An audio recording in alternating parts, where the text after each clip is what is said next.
Hi, I'm Ben. And I'm Carl. And you're listening to Secret Sonics.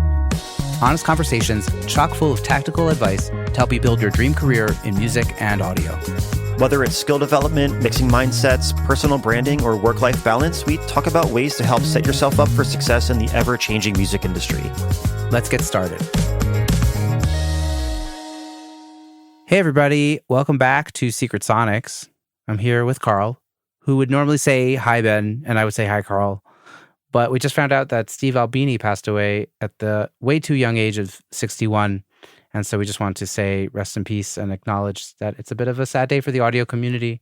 And although we both didn't know him personally, a lot of people we know knew him. And I think everybody's been inspired by his work. So just say rest in peace to Steve Albini and thank you for the records and the work and for definitely moving the needle quite a bit for the audio community. So a little tribute at the start of this episode, and we'll try not to let that affect our moods and hopefully give you still a good episode of Secret Sonics. But yeah, just put that out in the ether that it's a bit of a sad day for the audio world. So yeah, rest in peace.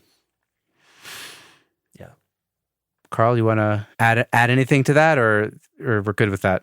I think you're good. I think you nailed it. Well, hi, Ben. Hi, Carl. I hope this episode goes well. I think it'll be okay. Yeah, I do too. I think we'll be okay. I think we'll be okay because we're both dorks, and I think we're both so excited to be here talking to each other that even the passing of Steve Albini, I think it's going to inspire us to do a good episode, not just bring us down. So let's try to channel the goodness into this episode. Yeah, absolutely. So for today's episode, we wanted to talk about expanding your team and building a team around you to help get the music out in the most effective, positive, best way, amazing way possible. Because not everybody lives in a, vacuum and does everything by themselves, and probably people are better off not doing everything by themselves. So yeah, let's talk about expanding your team. Carl, why don't you tell us a little bit about expanding your team? Maybe you can even tell the audience what's the first thing you did, the first person you brought in to build a team around you to help improve the work, the songs you're working on. Okay. Well, first I'll answer the question directly and say it was bringing in Nicholas DiLorenzo, friend of the show, as a mastering engineer.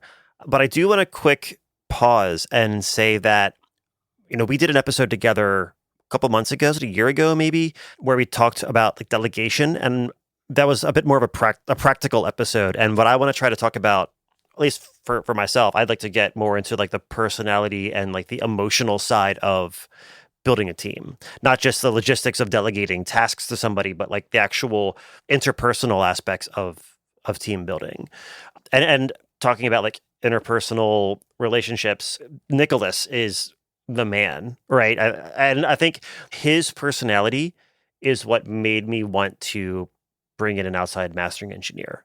It wasn't even that I was necessarily looking to outsourcing mastering. It was just he's great. I don't know how else to say it. How'd you meet Nick? I think through the Make Pop Music Facebook group, probably back in 2018, maybe. It was a while ago, and we just hit it off right away. And it was the first time that I felt like, oh, I want to trust this person. I think up until that point, I really had that DIY mentality. I don't know if it's self-preservation or what, but I didn't really trust anybody else with it. There were a couple times that I did have outside mastering engineers work on songs, but that was mostly because of the clients wanting that. And I was open to it. I wasn't super afraid of having somebody else master. I just wasn't actively seeking that out. But when I met Nicholas and started getting to know him and wanting to see what it was like, not just to have somebody master a song, but have somebody become a more regular part of the team. As soon as I got that taste for that, it really just became an avalanche of, oh, holy crap, like having somebody else on my team that can be objective and has great ideas and is really fun to talk to and is, gives a really great experience to their clients. Like I want to do more of that. I want to have more awesome people because it makes me look good. It makes me feel good. It makes the clients look good. It makes the clients feel good. Like it's just a win, win, win, win, win, win, win all around. Yeah. I definitely resonate with that. I think I hesitated to bring a mastering engineer on at the beginning, also with DIY kind of self-preservation thing. And I think also my first mastering experience when I mastered my own record was not great. And I think I was kind of afraid that the mastering engineer will mess up my mixes because of that experience. But once I found working with Connor, who's my mastering engineer, and the communication was so good and it was so fun and it was so great for him to just kind of like, give me some tips and also like reaffirm that I was doing a good job with the mixes. All those things were like super, just made me feel great. And it just gave me extra confidence to have that song released and feel good that it's done. Yeah. And I had other people also similarly like master records if the artist had asked for it. And there was something about it when it got really professionally mastered and I wasn't just faux mastering it. There was something else that was just like, it was just like better for my, resume. But like, yeah, that interpersonal experience with Connor was definitely what made it so easy for me to bring on mastering as like part of my team. And yeah, and just like deliver a final product with much more confidence, So very similar story there with like bringing in a mastering engineer. Now, I know you bring in even more people than I do because you bring in other producers to do different parts of the process. And why don't you tell people maybe how expanded from mastering for you? I'm trying to remember. It's been, like I said, it was an avalanche. Like I started bringing in new people left and right. I think that was just, honestly, don't remember who was next. I mean, I've always had session players do things. So that's, I almost want to say like, that's not necessarily the same, or maybe it is. I don't know. For me, that's like the number one thing I bring in other than mastering is as outside, as team players is hiring the right session musician and knowing which session musician is going to bring what to which project. Maybe that's like a producer role thing, but that's like they become a part of the team for that song, That makes sense that is a much bigger portion of your team because of the style of music that you're working on or the styles of music you're working on versus what I'm doing, which is I'm primarily pop and pop adjacent style. So a lot more electronic music influenced. So when I do have session players in, it's not super often. It's honestly maybe 1 or 2% of the time. Like it's not super common. It might be a little bit more than that, but not much more than that. The co-producer thing is something that I do all the time. And I am primarily a mixing engineer. Can I produce? Yes. Do I like to produce? Not very often. It really has to be the right fit, not just the right personality, but also like I have to make sure musically that I feel like I can really knock it out of the park. And even though I do express to the world that I am a mixing engineer, I still get asked about doing productions like all the time. So when that happens, very, very, very rarely is it an artist that I feel confident that I could actually do a great job with the production on my own. So what I end up doing is as a mixing engineer, I know a lot of producers. So what I'll do is when I start to listen to the songs or the ideas that the artist is bringing to me, I'll just kind of go through my mental contact list of who do I know that I think could really destroy this song, like in a good way, so that I can kind of bring them into the fold. And essentially I'm taking on the producer role in a more project manager kind of way. Yeah. I think of it as like executive producer, right? Yeah, I kind of become more of like an executive producer. So I'm still in the conversations during pre-pro. I'm still giving feedback as they're working on the production, but I'm more big picture with the artists until it gets to mix stage. And then I'm, in the thick of it. And that, I don't know, scratches so many itches for me because then I get to still work on a whole bunch of different styles of music and a whole bunch of different projects, but I don't have to fake it. Like if I'm working on like a pop punk song, I can bring in people that like live and breathe that. If I'm doing like a house music track, I can bring in people that live and breathe it. If it's country, I can bring in people that live and breathe it. So it enables me to get not just a better result for the client, but also I get to stretch myself, but not have to stretch myself too far, or stretch myself to the point that it's doing a disservice for the client and for the song. Yeah. I'm curious, when you do that, how do you pitch that to the artist that approached you to produce? How do you say, oh, we're going to bring in this person to help with the production stage, even though you just asked me to do the production stage? How does that get pitched? Oh, I just tell them why. I just say, look, here are my thoughts. Based on what I'm hearing and what you're talking to me about, could I do it by myself? Maybe. Like, I could try, but knowing that your influences are X, Y, and Z, I think it might make more sense for me to bring in so-and-so to handle some of like the main production elements of it, because that is the style that they live and breathe. Whereas like I'd be kind of faking that part of it. So having somebody else come on to do that instead of me is going to get you a much better end result. It's going to sound a lot more natural and authentic. It's just going to be, I think, a better time because they speak that language. So the ideas that you have, you're going to be able to they're going to understand that a lot better. But then knowing that the things that I'm great at, which is helping with the transitions and ear candy and like the last couple things in the production process that a lot of times the producers or the artists kind of lose objectivity by the time they get to that point. That's when I can come in, help with those things, help to be the extra sounding board, bring in all of my decades of experience and taste into it, and like help to guide it, help to make sure that we're all on the same page, making sure everybody knows what's going on, making sure that you're happy and that your vision is always the top priority. But knowing that the person that's actually in the thick of it playing the guitar parts is someone that is a really great country guitar player, not just me faking it. So the other benefit too is that for a lot of these things, they're so much faster at it too. So not only are they better at it, but because they're better at it and they do it every day, they're so much faster. So it's going to be cheaper for you to do it that way anyway. Yeah. When I phrase it like in that way, it's like, here are all the benefits. These are all the reasons why. It's not just saying, I suck, I don't know what I'm doing. It's like, oh no, like I could do a good job, but they're going to do a better job if they're handling that part of the process and I'm still involved to help steer the ship and make sure that everybody's on the same page. Yeah. So then when I pitch it to them, kind of like proposal deck that I have, like I'll mention all the people that are going to be on it. I'll tell them why. I'll say, oh, I'm going to bring in Lucas Guino to do the production and like the vocal tracking with you. And then Ethan Horning is going to be doing the vocal editing, but he's going to be working directly with Lucas to make sure that everything is, coming out the way that it was envisioned in the production process. And then all throughout that process, I'm going to be, getting demo versions back and forth from you and Lucas and giving my 2 cents. And then when we get to the point that we're ready for mixing, I'll coordinate with him to make sure I have everything that I need. If there's anything that I notice that needs to be tweaked and fixed, I'll just shoot him a text because we're good buds. And I'll make sure that I communicate all the tweaks that we need to make.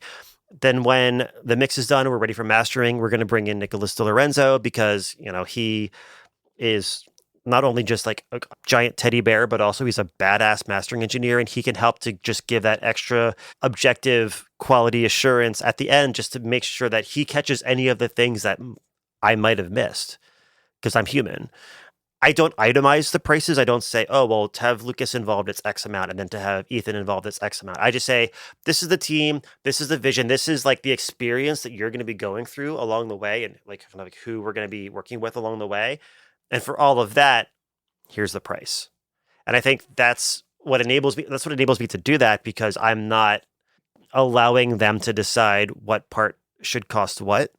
They hear about the experience, they hear about the care and the attention and the love that they and their songs are going to receive. And then they can judge based on that if the price makes sense. And usually they find a way to make that price happen. Yeah, that's great.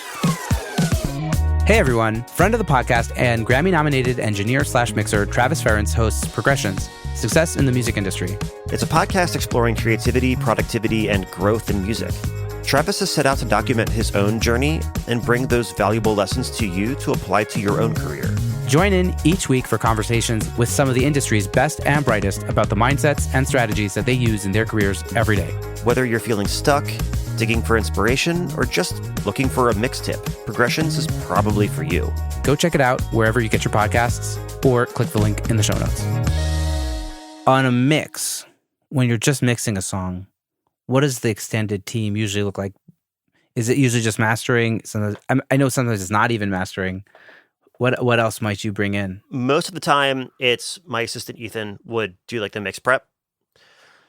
So he's getting all the files from the client, putting them into my template, making sure that everything is organized, color-coded, labeled right, and also flagging any issues like blank audio tracks.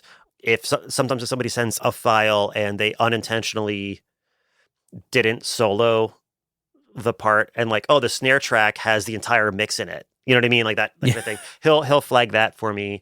And then before I had Bounce Butler to handle all of the stem printing, I used to hire my now business partner / good friend / former like first assistant, Julian.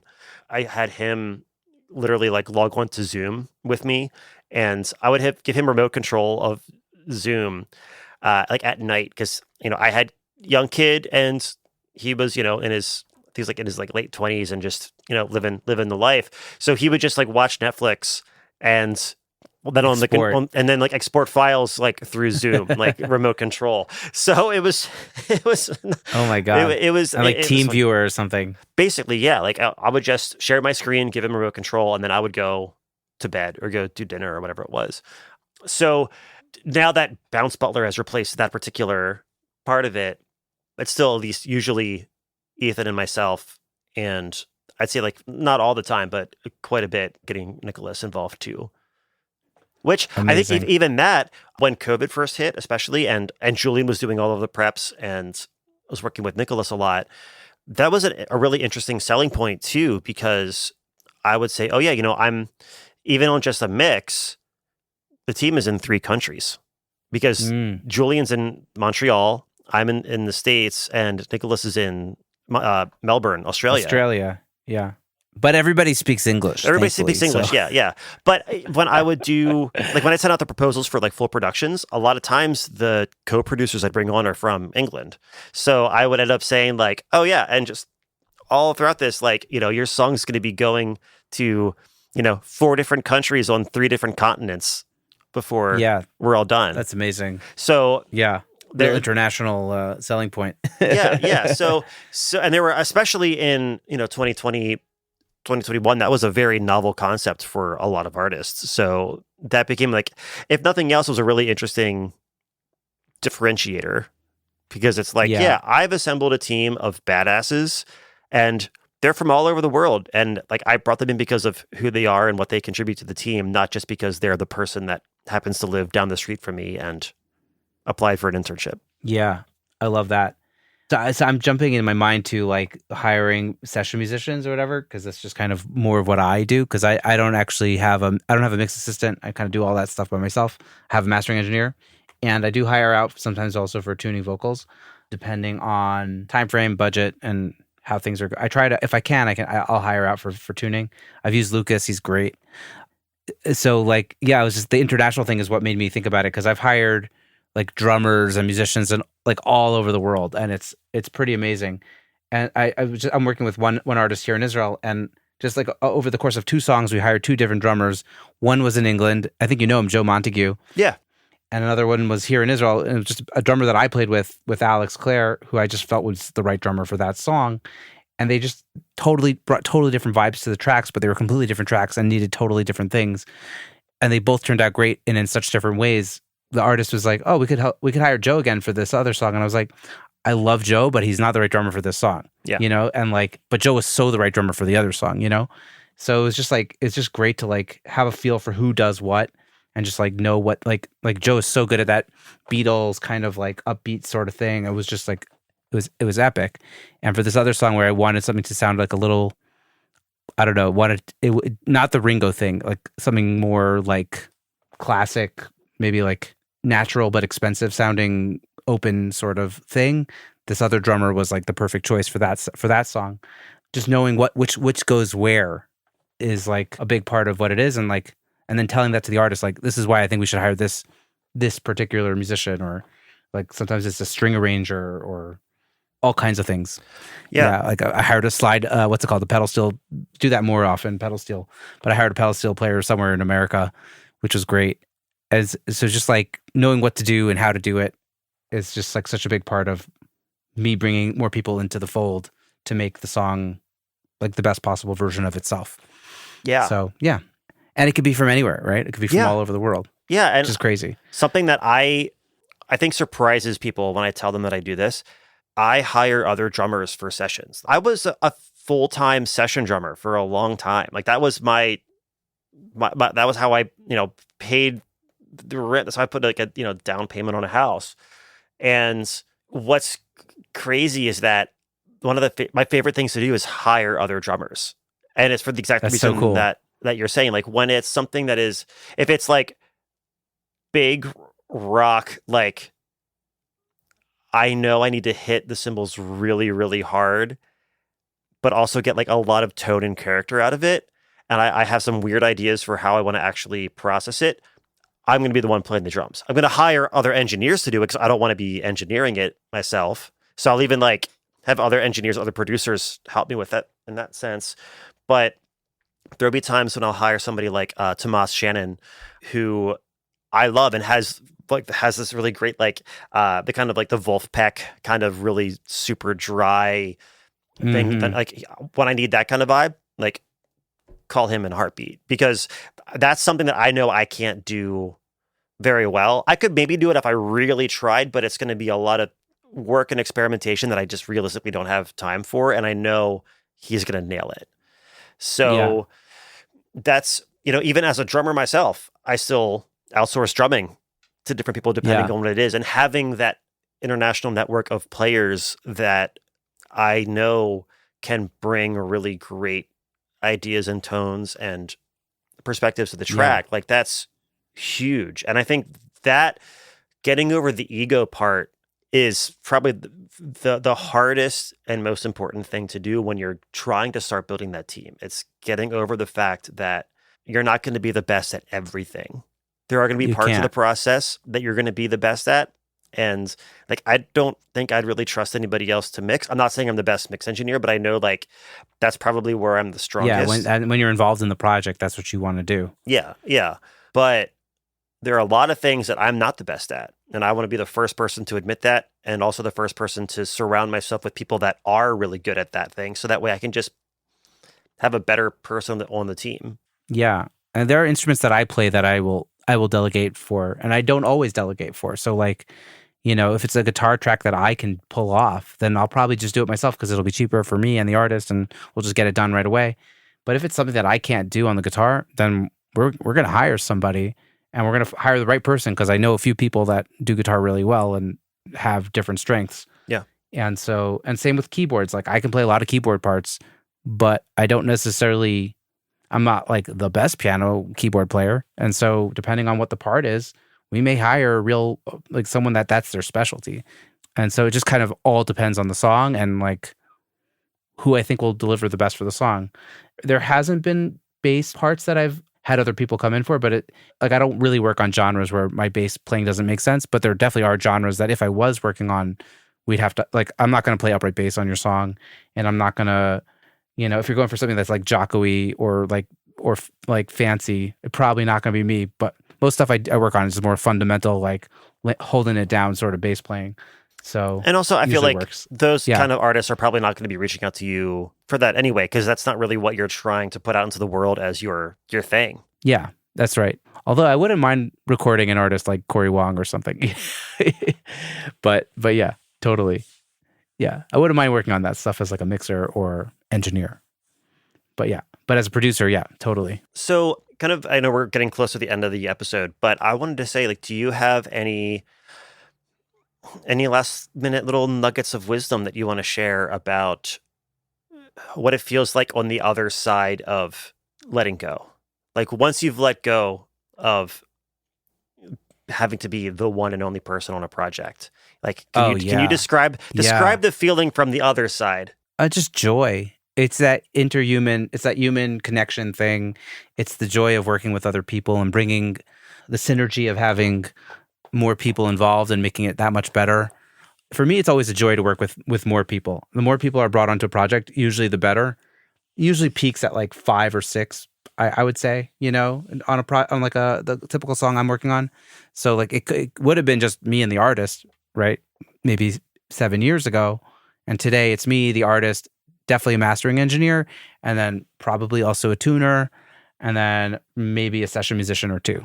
And then the more people that come in and bring their stuff and do their genius and bring it to the song, the better. And then, like you said, you could focus on the thing that you bring best to the table, which is mixing. So for me, it would be mixing and maybe the producing and maybe some of the parts, but not all the parts. And it's just so joyful to have other people involved and to see the artist also be so happy that their song came out so much better because we brought in the right drummer for that song, whatever it is. Yeah, it's just great. I just think you have to open your mind to working with more people and letting them bring their thing to the project. Because if you're judicious about it and you know who's going to do the right thing, and that you just have to experiment, I guess, or just have like a repertoire of things that person did in your head, sort of like how what records sound like that you love and whatever. So which musicians are going to play the way you love for this sort of a thing.